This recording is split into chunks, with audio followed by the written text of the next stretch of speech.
Joining me now, Mark Kenny, Professor at the ANU's Australian Studies Institute, and Phil Coorey, Political Editor at the Australian Financial Review.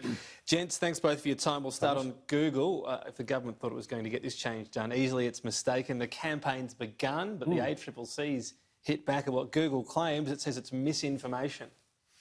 Yeah, it is. I mean, this is a real example now of the might of these companies. You know, they're not even perturbed by a government, a sovereign government, though. You know, especially one the size of Australia, they're just not going to take what Frydenberg wants to do to them, and that's to sort of actually, make them pay for stuff.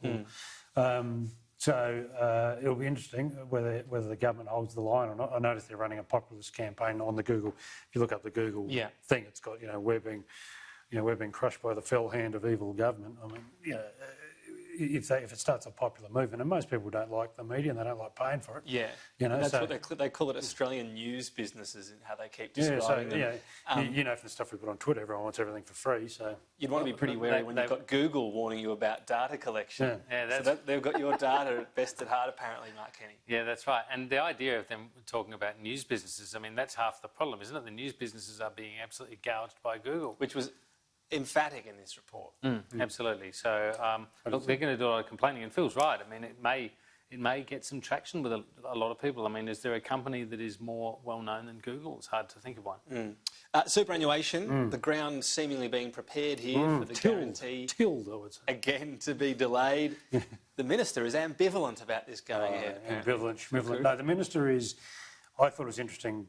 Minister Jane Hume said today, one of the biggest considerations is, are they up for the political fight? So I think in their minds, they clearly want to cap the super guarantee at 10%. That would probably give it one more rise from the 9.45 it is now, and have a nice even round number and argue that's all you're going to get.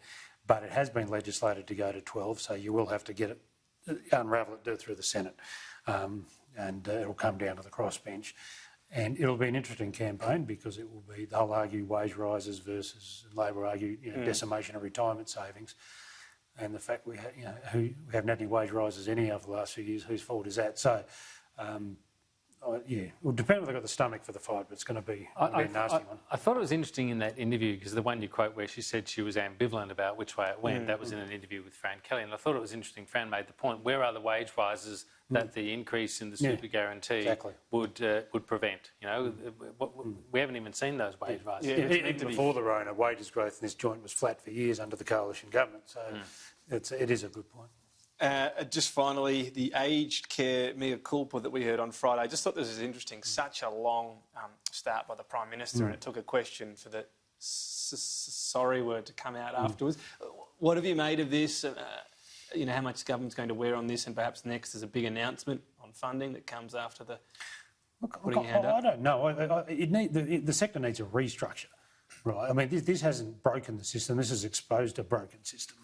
Which is why there was a Royal Commission already going on. I mean, there's one I asked you in the press conference. I remember the kerosene bars, and when Bronwyn Bishop was aged care minister more than 2 decades ago. I mean, federally regulated aged care has been a disaster on and off. We had a fairly good period, I think, when Mark Butler was minister for a while, but it's rarely been trouble-free.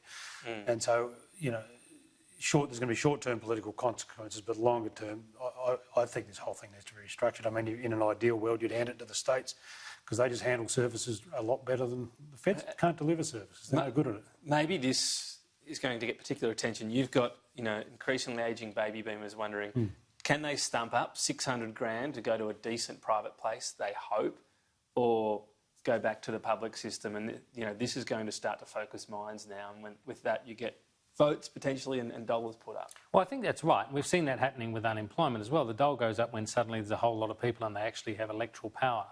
The point I'd make about baby boomers, though, is that a lot of baby boomers have been watching it firsthand because their parents have been in a lot of these facilities.